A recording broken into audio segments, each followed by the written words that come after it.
Welcome to Lagniappe, a program about events, issues, and people. I'm Corey Crow, joined today by Doyle Jeter and Johnny Howard, talking today about the Northeast Louisiana Music Trail. And welcome, guys. Thanks for being with us today. Hello. Good to be here. Thanks, Corey. Well, it's good to have you. And Doyle, you're up to what's going to be marker number 21 on the music trail. Hard to believe. Yeah, 3 years, averaging 7 a year. It's a kind of psychotic, actually. You brought Johnny Howard with you today, and Johnny's father, Alton Howard's going to be honored with the next marker on the trail. Tell me a little bit about him. He is. Amazing.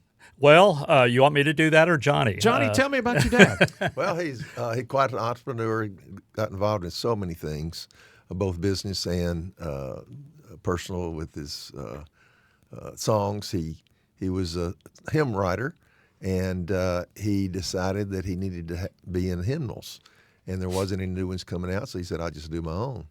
And he put out an album, a hymnal, and it took off. And over those next 30, 40 years, sold 3 million copies of them. 3 million copies, and he put all the old traditional favorites in there, yeah. but he snuck some of his songs in there as well, right? Absolutely, that was the thing. And so 3 million copies, Doyle, that's amazing. It is, and I'll be honest with you. I've known Johnny since '69, I think. That's why I call him Johnny instead of John. But yeah, when Johnny approached me about doing this, I had vague knowledge about what Alton did. I knew he was a mentor musically because of song classes, et cetera, at the church. People like Kenny Bill Stinson, I'll throw his name out. I know that he influenced people like that. But I didn't know the extent of it. I didn't know about the hymnals, how many have sold. I didn't know the work he did in Nashville with the Steffins Sisters, who were local, who became stars in their own right in the gospel field, toured all over Europe. And their recordings included some of the top session players in Nashville, including Fred Carter Jr., one of our honorees, Pig Martin, Pudler Harris, a future honoree, Charlie McCoy. So the cream of the crop. And your father, Johnny, was also a guy that recorded some hits that then some very famous people began to sing, right? Yes. One particular was Ray Walker, who was one of the Jordanaires, sang with Elvis. He did a number of my father's songs, and my father helped him produce a number of his albums. So the Jordanaires, I mean, they were the biggest thing in the gospel world at that time, traveling around. Elvis's backup singers. Absolutely. His favorite band. That is really, really cool. And where did he get his start with music? It was right here, wasn't it? Right here, yeah. He grew up out Rocky Branch, and the family always had music. He played the guitar his entire life. Even took one in World War II, so he carried that guitar all over Europe. Now, I need to mention he did a good job with music. He did a pretty good job in business, too. Tell me about a few of those business ventures. Well, he and they were at jewelry business first, Howard Brothers Jewelers. He and his brother, W.L. Jack Howard, who was former mayor here at Monroe. In 1959, they got a Gibson's franchise, which was a discount chain, and they opened in '59.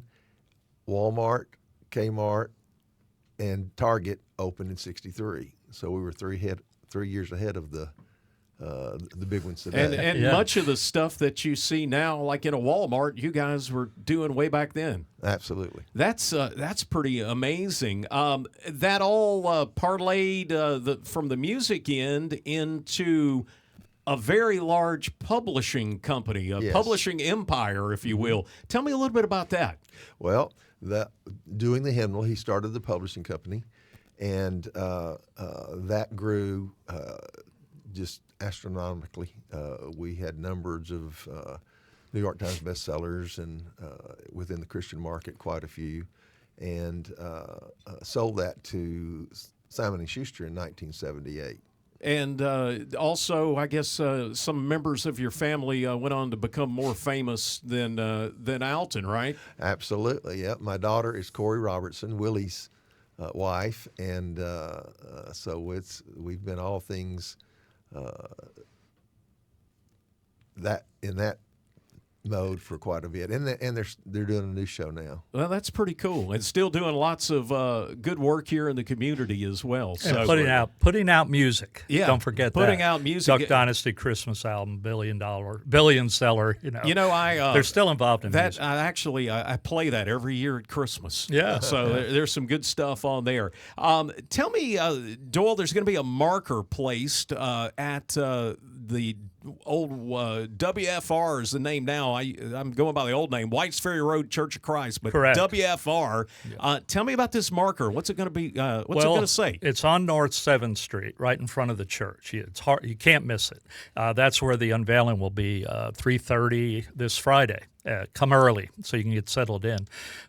Basically, we've covered everything that's going to be on the marker. However, we always try to include something local or something personal. And Johnny and his wife Chris came up with this. I'll just read it. That's on the marker. Alton Howard will be remembered for his love of God, his people, and the songs they sing.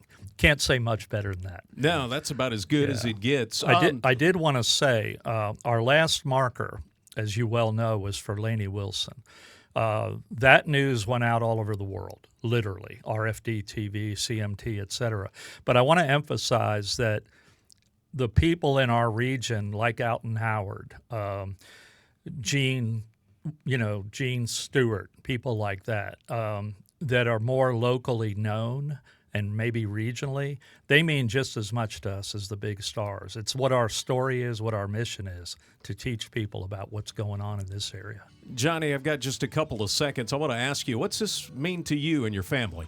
Oh, it's just amazing. When I spoke with Doyle, we just felt so appreciative of that they were willing to do this, and it's just a blessing. The marker unveiled Friday, December 13th, 3:30 p.m. at the WFR Church, 3201 North 7th Street in West Monroe. Doyle, for people to find out more about the Northeast Louisiana Music Trail and what's coming up, where do they go? Go to our Facebook page, Northeast Louisiana Music Trail group Facebook page. It has all the info and upcoming events. We have a bunch of more markers to unveil. We want to remind folks you can find out more about this and other events by heading to our website, KEDM.org.